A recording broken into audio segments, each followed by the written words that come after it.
All right. I think we can all go home now. I am so grateful to Paige and Greg and Nora for always being willing to entertain these requests, right? So I so love that song, and it really speaks to the idea that sometimes the voice you most need to hear is your own.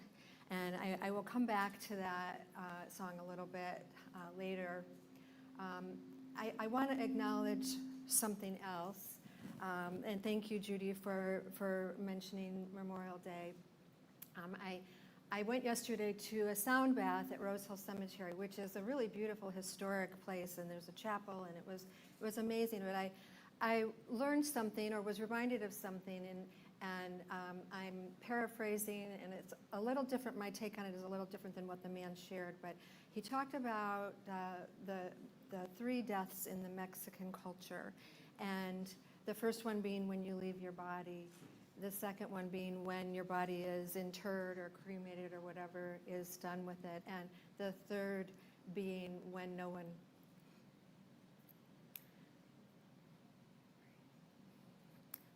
speaks your name. Whew. So I just invite us to pause for a moment and remember those names, the ones that matter to you, so that they can stay alive for you, with you. And perhaps tomorrow you can make a long list and be sure to include everyone. Whew. So hi, thank you. Thank you for being here. Thank you, those of you who are online. I'm Reverend Linda. My pronouns are she, her. And we are wrapping up our May theme, Raise Your Voice. And we're using Brene Brown's book. I'm getting a little feedback there. I don't know if it's something I'm doing. Brene Brown's book, Braving the Wilderness, The Quest for True Belonging, and the Courage to Stand Alone. And there's that sort of paradox of having to get right with yourself and be able to stand alone before you can actually belong, right? And there's so much in this theme and in this book. And there have been a lot of great talks this month. So I invite you to go back to the recordings and really dig into all of the material. This talk today, I guess I wanted to make sure I was connected there, Overcoming Silence. And what we're looking at is how this relates to both the individual liberation and collective liberation. So throughout this month, we've been hearing a lot about how true belonging is not about fitting in, but about being who you really are. And, belonging to yourself first, right? Finding your voice for self-advocacy, and then boundary setting for healthy relationships, moving from codependence to interdependence, moving from being a victim of our circumstances to being empowered co-creators of our lives.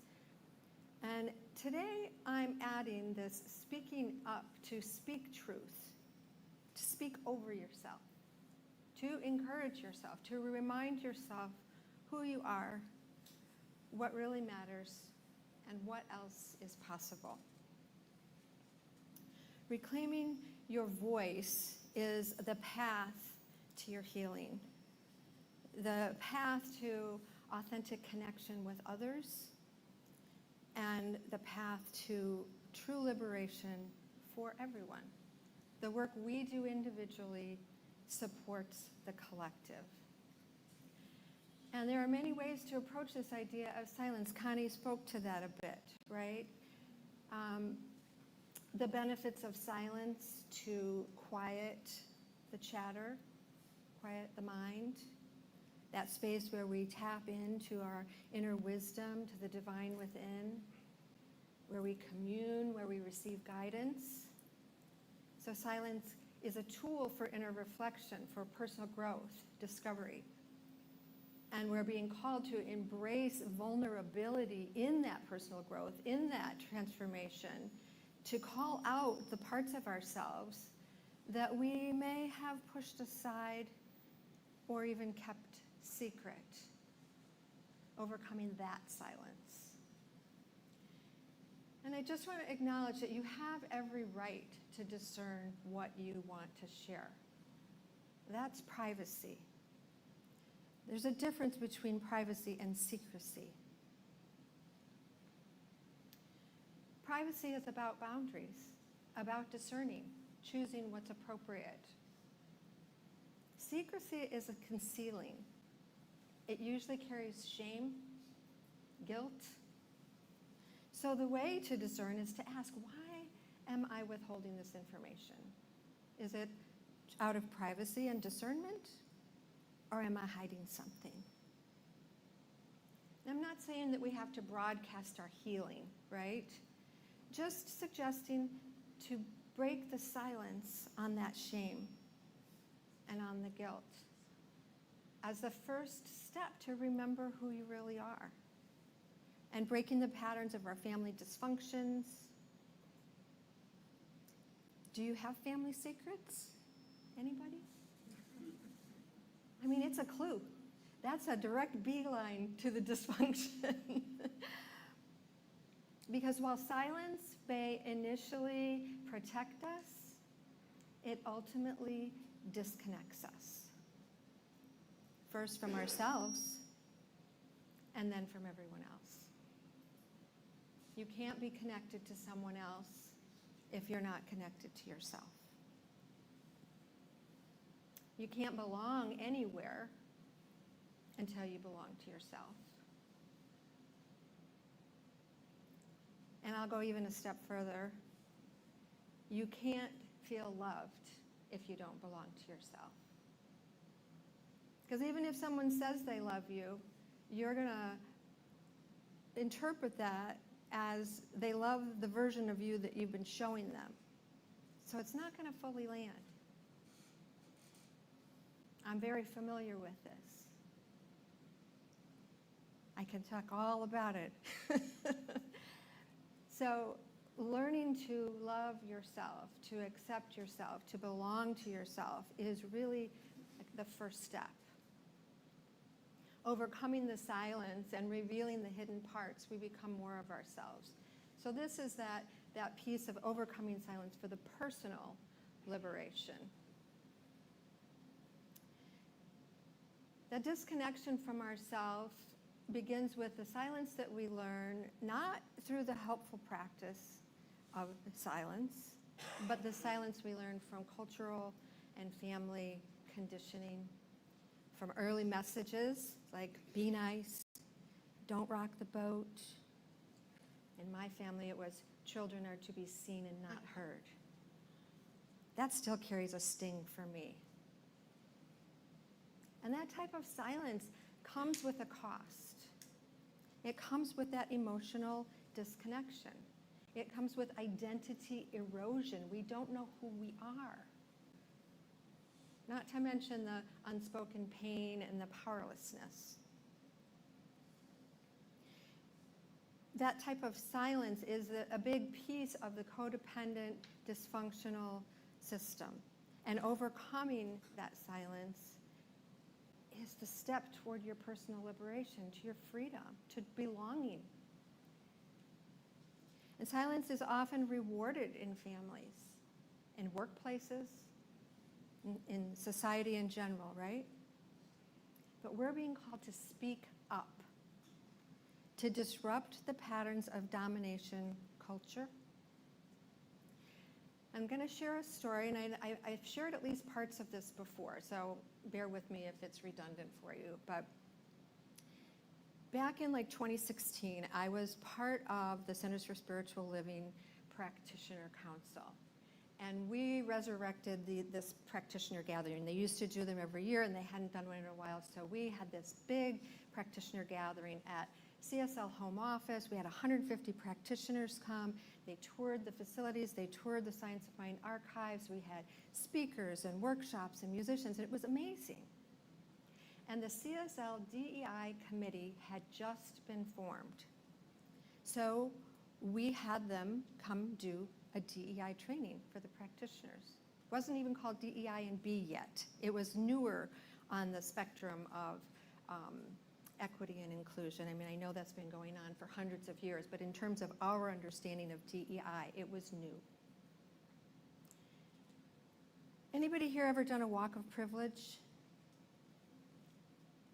It's a very powerful exercise that helps us see our privilege, but I've learned they don't really do them anymore, because in the process of us waking up to our privilege, we're sort of re-injuring the folks who are less privileged, because they have to stand there while we figure it out. And they have to be put in a position to remember they're less privileged.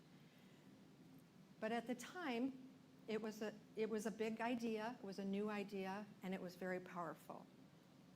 People stand in a line, and there were over 100 people participating in this. So we had to go outside in this huge parking lot, and we stood in one long line, all side to side. And the facilitator asks questions, and based on your answer, you step forward or backward. And so they ask questions about your life experience and background, and it's questions like, if you grew up in a house with books, take a step forward. If one of your parents had a college degree, take 2 steps forward. If you've ever had to change yourself to fit in at work, take a step backward. If you weren't born in this country, take 2 steps backward. And so on, right? All about socioeconomic status, race, gender, orientation, disadvantages, disabilities, all the things, right? And you step forward or backward, and you have this physical experience of seeing your privilege in relationship to others. It's powerful, but I can also see how hurtful that could be to the people who are less privileged. They have to experience it all over again, right? So one of my colleagues, and I'm going to just call her Jessica, had come to the US with her family from Mexico as a child. And as I progressed through the exercise, I was, sort of just a little up from where we started. There were people way up at the front, and there were people way in the back. And I noticed Jessica was so far back, she was off the parking lot and in the grass.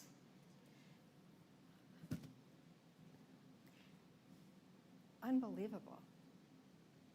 And afterwards, we had some breakout sessions, and it turned out I ended up in a small group with her. And I did sense her pain, and I'm grateful to know that DEI training has evolved and that we have learned to do affinity groups for trainings and not drag people through other people's awakening, right? But I don't remember the exact details, but she shared a story about her previous job where she had felt mistreated by her boss. She felt degraded with biased statements. And it was ongoing. But the thing that made it really hard for her was that she felt like none of her coworkers ever said anything. They never did anything. And she guessed that they just didn't know how. And that they probably feared retribution from the boss, right? That's a safe assumption. And I felt so much sadness for her, and I'm welling up with tears. As you see, I do that sometimes. But I did know not to make it about me and my feelings, because that's another thing that we often do. When someone is having an experience or a challenge, we're so uncomfortable with it that we make it about how we feel instead of being able to sit with them in their discomfort. That's another Brené Brown concept. It's from a different book. It's from her book, Daring Greatly, but she calls that a narrative takeover.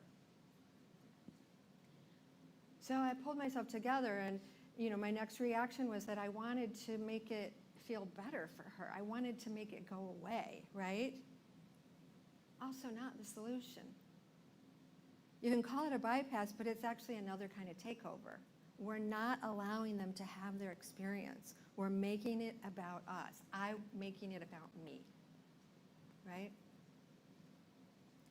And Brené reminds us that we have to move through the discomfort of the vulnerability and stay curious to new information, to choose courage over comfort, and to sit with it and hear it out, to bring some new information to the table.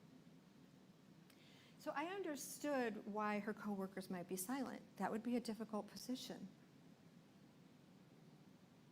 And I somehow mustered up the question of like, well, how would you have wanted to be supported in that experience? And she said, if you don't know what to say, or if you are afraid to say something, just come stand next to me.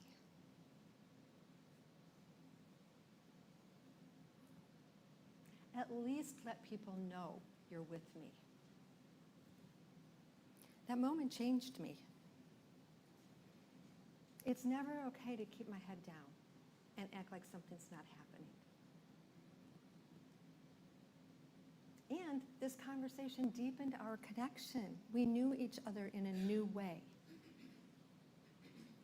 So the invitation is to get related to our own emotions.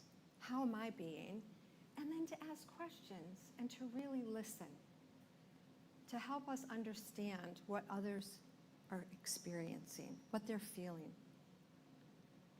When we allow them to be heard and seen, we deepen in connection. We create intimacy. And just a little plug, we're doing this on the second Wednesdays, the compassionate conversation or compassionate communication evenings on second Wednesday, so if you're interested.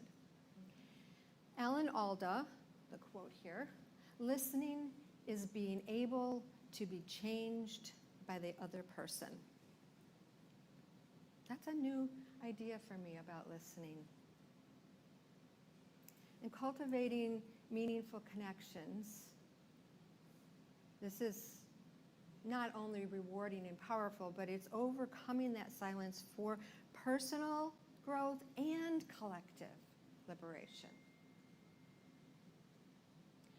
So we see the value in overcoming silence of what we've hidden to reveal our authentic selves for our liberation, for our true connection with others. And now we see the value in overcoming silence to reclaim your voice in support of the collective liberation, right? And Martin Luther King was a master in the equity and equality conversation. So I have a few quotes from him. Our lives begin to end the day we become silent about things that matter. The ultimate tragedy is not the oppression and cruelty by the bad people, but the silence over that by the good people. We're being invited to raise our voice. And we can get caught up in what's appropriate as a spiritual community. Do we march? Do we stand against something? Or are we for everything? Do we hold high consciousness? Do we stay out of it? Daryl spoke about this last week, right? Martin Luther King says, cowardice asks the question, is it safe? Expediency asks the question, is it politic? But conscience asks the question, is it right? And there comes a time when one must take a position that is neither safe, nor politic, nor popular, but because conscience tells one it is right. For me, it boils down to a simple statement I took away from my ethics class. Always do the right thing. And it's through that listening within and that listening with others that we inherently know what the right thing is. That still small voice inside nudges us. It tells us. We know when it's time to speak up. We know when it's time to overcome the silence. Only you know what is yours to do. Only you know what is the right thing for you. And in the spirit of our teaching, I'm inviting us to speak up, to raise our voices from high consciousness. And I'm circling back to the song, Encourage Yourself. I had a recent experience dealing with some pain, and it was getting worse, and I was trying to get into different doctors, trying to, figure out what my options were. And I was leaving messages and not getting responses. I had one doctor, it was going to take me 8 months. I was just feeling so much frustration and sadness and feeling kind of unheard, right? Just all really great evidence to validate and perpetuate my belief that my needs don't matter, right?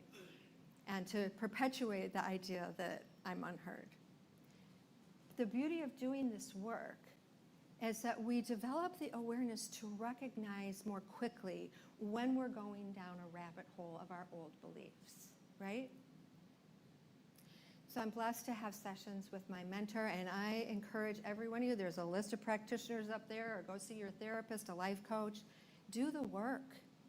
It's transformative. Get support.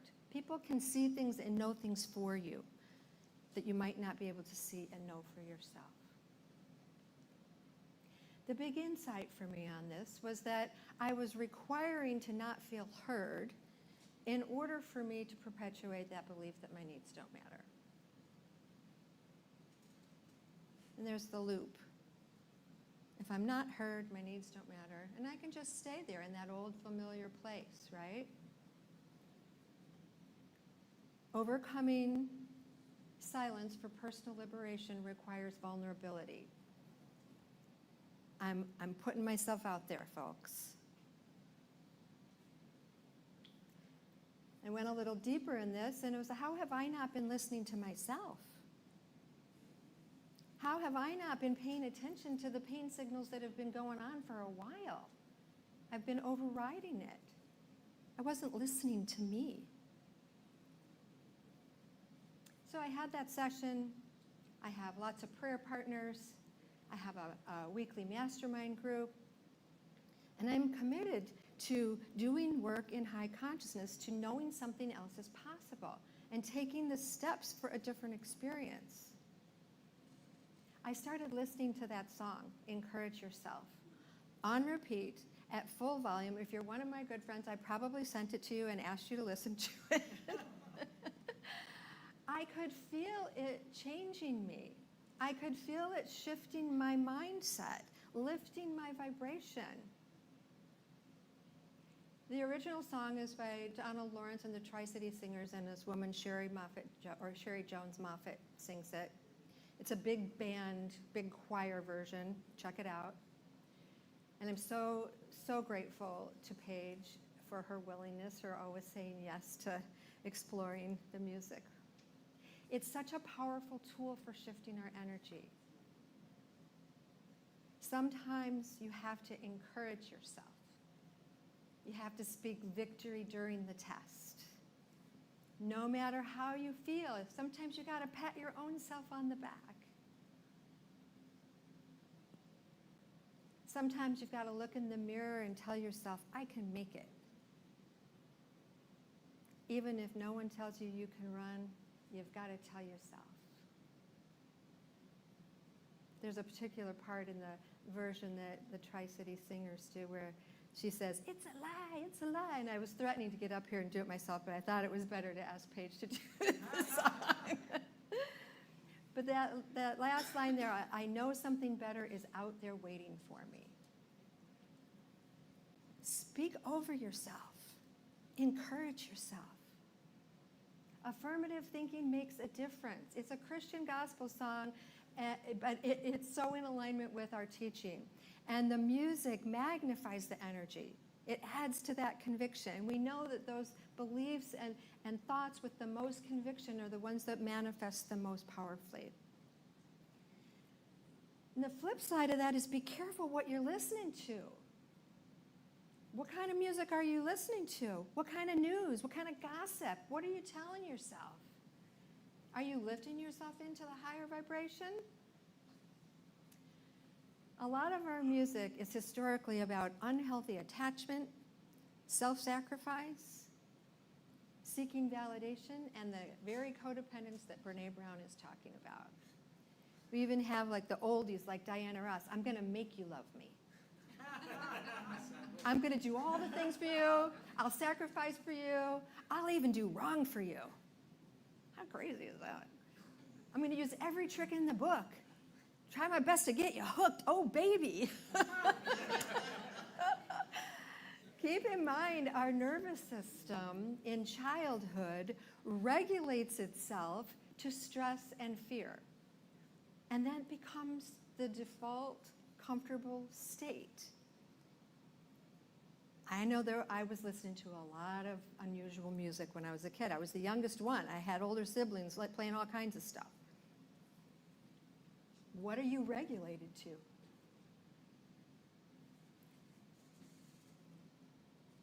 The police. Every breath you take, every move you make, every bond you break, every step you take, I'll be watching you. Every single day, every word you say, oh, can't you see you belong to me? I mean, it's creepy. Both songs, right? I mean, what about mutual consent? Right? Again, it's like the domination culture that we've been indoctrinated into. And we play these things and we're like, oh, you know, it's like we're taking it in.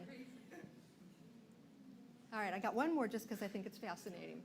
This is Gautier, and I have to say, I really like this song. So it kind of hurts me to have to call it out a little bit. You can get addicted to a certain kind of sadness. I think of all the times you screwed me over, believing it was always something that I'd done. I mean, I'm not saying that we have to eliminate pop culture. We just have to be aware of it. We have to pay attention to what we're listening to. We have to choose how we're going to accept the meaning into our experience, what impact it's having on our body, right? We are vibrational beings, and through awareness and intention and some good music, we are capable of shifting our energy. We don't need to stay in old patterns. Transformation is always available. How we carry ourselves in thought, emotion, and energy is a living prayer. I said this before, worrying is like praying for something you don't want, right? Well, if that's true, then singing twisted lyrics is like really pumping up the jams on something unhealthy, right? Love is at the highest end of the vibration spectrum. We're tuning ourselves to the energy of Source when we're in the vibration of love. Singing, encourage yourself. Looking in the mirror and telling yourself you can make it. You can shift your life by shifting your energetic frequency. It's like affirmative prayer in a song.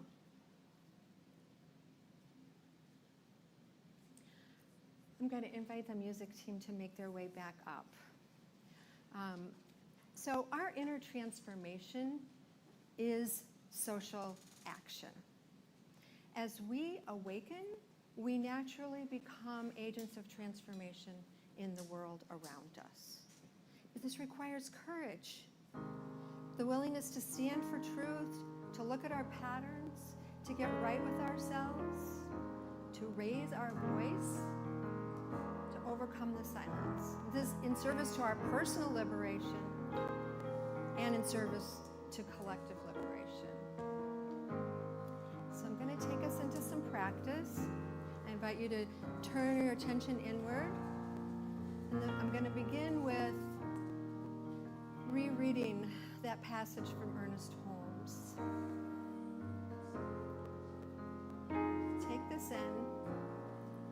Let it be about you and for you. I am a center in the divine mind, a point of God-conscious life, truth, and action. My affairs are divinely guided and guarded into right action into correct results. Everything I do, say, or think is stimulated by the truth. There is power in this word that I speak because it is of the truth and it is the truth. There is perfect and continuous right action in my life and my affairs. All belief in wrong action is dispelled and made negative. Right action alone has power, and right action is power, and power is God, the living Spirit Almighty. This Spirit animates everything that I do, say, or think. Ideas come to me daily, and these ideas are divine ideas. They direct me and sustain me without effort. I am continuously directed.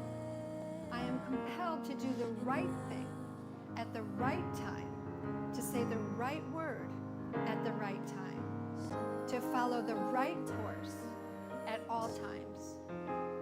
All suggestion of age, poverty, limitation, or unhappiness is uprooted from my mind and cannot gain entrance to my thought. I am happy, well, and filled with perfect life. I live in the spirit of truth and am conscious that the spirit of truth lives in me. My word is the law unto its own manifestation and will bring to me or cause me to be brought to its fulfillment. There is no unbelief, no doubt, no uncertainty. I know, and I know that I know. Let every thought of doubt vanish from my mind, that I may know the truth, and the truth makes me free. Let us just take this into our closing prayer, remembering we are one with this infinite intelligence, that as we turn within to that infinite intelligence, we tap into that realm of unformed substance, the subjective realm of infinite possibility, that it is available to us always, that we tap into that perfection, that wholeness, that peace, that abundance, all that is available through God, as God, through us, as us, and through the power of our word. We speak over ourselves. We encourage ourselves. Sometimes you've got to look in the mirror and tell yourself you can do it.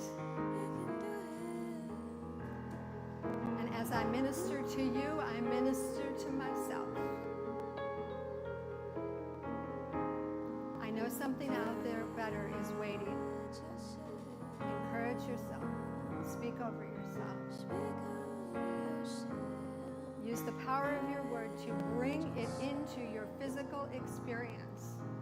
I know it is available to us, and I affirm each one here is taking this practice with them and changing their experience through the power of their word.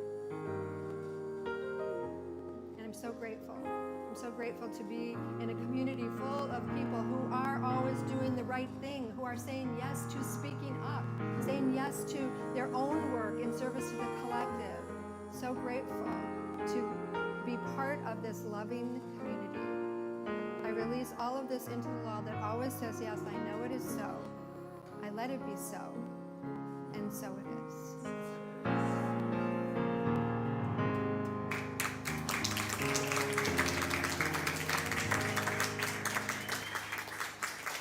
Thank you, Reverend Linda.